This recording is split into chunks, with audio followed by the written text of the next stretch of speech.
Selamat pagi, Assalamualaikum warahmatullahi wabarakatuh. Bertemu lagi dengan Pak Septa kali ini di mata pelajaran pendidikan kewarganegaraan masih seputar tentang organisasi internasional, hubungan internasional. Kita akan membahas tentang hubungan internasional dan organisasi internasional. Ini adalah kompetensi dasar dari pertemuan kali ini. Yang pertama, mengkaji peranan organisasi internasional dalam meningkatkan hubungan internasional, menghargai kerjasama dan perjanjian internasional yang bermanfaat bagi Indonesia. Kita menuju ke indikator apa yang diharapkan ketika kalian mempelajari materi ini. Yang pertama, kalian dapat mengidentifikasi macam-macam organisasi internasional, kemudian kalian bisa menguraikan peranan dan tujuan organisasi internasional seperti PBB, ASEAN dalam meningkatkan hubungan internasional. Dan ini adalah peta konsepnya.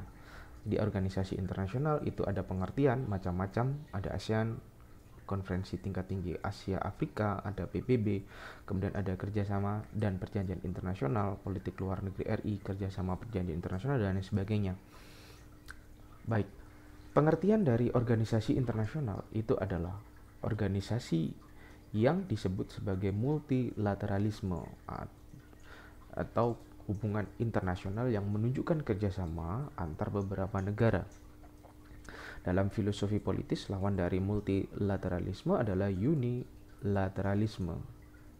Oke, di organisasi internasional itu adalah kerjasama antar beberapa negara. Pengertiannya. Kita menuju ke slide berikut.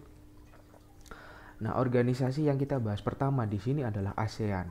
ASEAN adalah singkatan dari Association of South Asian Nation atau Persatuan Negara-Negara Asia Tenggara. Nah, ASEAN itu didirikan pada tanggal 8 Agustus 1967 di Bangkok.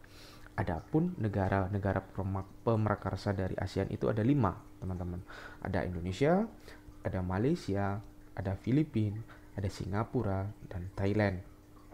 Nah, adapun perwakilan-perwakilan dari negara-negara tersebut, yang pertama ada Pak Adam Malik dari Indonesia, kemudian ada Narciso Ramos dari Filipina, ada Tun Abdul Razak dari Malaysia, ada Sri Rajaratnam dari Singapura, dan Tanat Koman dari Thailand. Oke ya, ini materi yang mulai dari SD, SMP itu selalu kita pelajari. Nah, ada prinsip-prinsip pembentukan ASEAN. Yang pertama, saling menghormati terhadap kemerdekaan, kedaulatan, kesamaan, integritas, wilayah nasional, dan identitas nasional setiap negara. Ya. Kedua, mengakui hak setiap bangsa untuk penghidupan nasional yang bebas dari campur tangan luar dan subversif dan intervensi dari luar. Subversif itu apa, Pak? Subversif itu adalah tindakan yang ingin menguasai secara langsung atau tidak langsung. Kemudian yang ketiga, tidak saling turut campur urusan dalam negeri masing-masing negara. Ya. Yang keempat, penyelesaian perbedaan atau pertengkaran dan persengketaan secara damai. Yang kelima, tidak mempergunakan ancaman atau menolak penggunaan kekuatan senjata atau militer. Dan yang terakhir adalah menjalankan kerjasama secara efektif antar anggota. Ini adalah prinsip. Jika di antara kalian masih ada pertanyaan mengenai prinsip-prinsip pembentukan ASEAN, kalian bisa bertanya di kolom komentar. Nah, tujuan organisasi ASEAN yang pertama itu adalah mempercepat pertumbuhan ekonomi, kemajuan sosial, pengembangan kebudayaan khususnya di kawasan Asia Tenggara. Yang kedua, meningkatkan perdamaian dan stabilitas regional dengan jalan menghormati keadilan dan tertib hukum.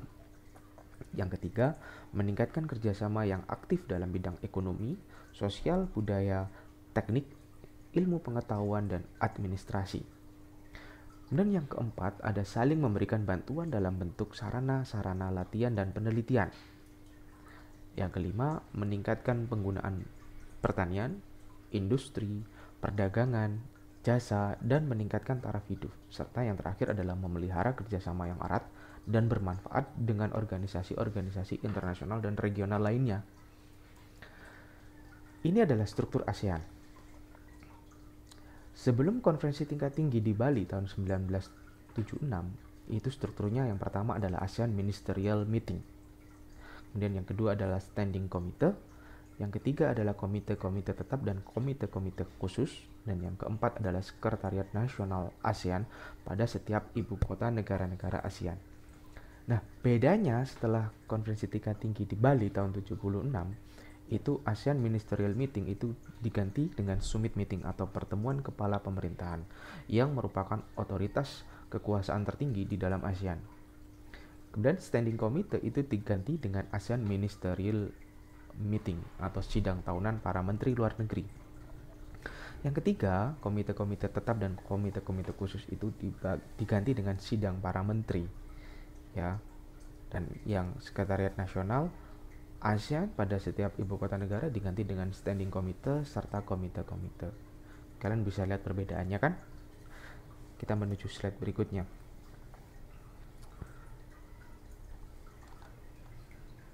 Ini adalah sekretariat ASEAN yang berada di Jakarta yang dipimpin oleh Sekretariat Jenderal atas dasar pengangkatan oleh para menteri luar negeri secara bergilir pada masa jabatan selama 2 tahun. Ya, ini mulai dari tahun 76 hingga 2003. Kalian perhatikan. Kita lanjutkan.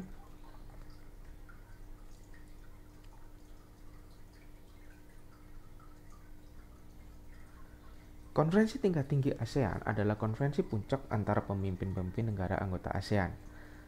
Jadi, konferensi tingkat tinggi yang dilaksanakan oleh negara-negara anggota ASEAN.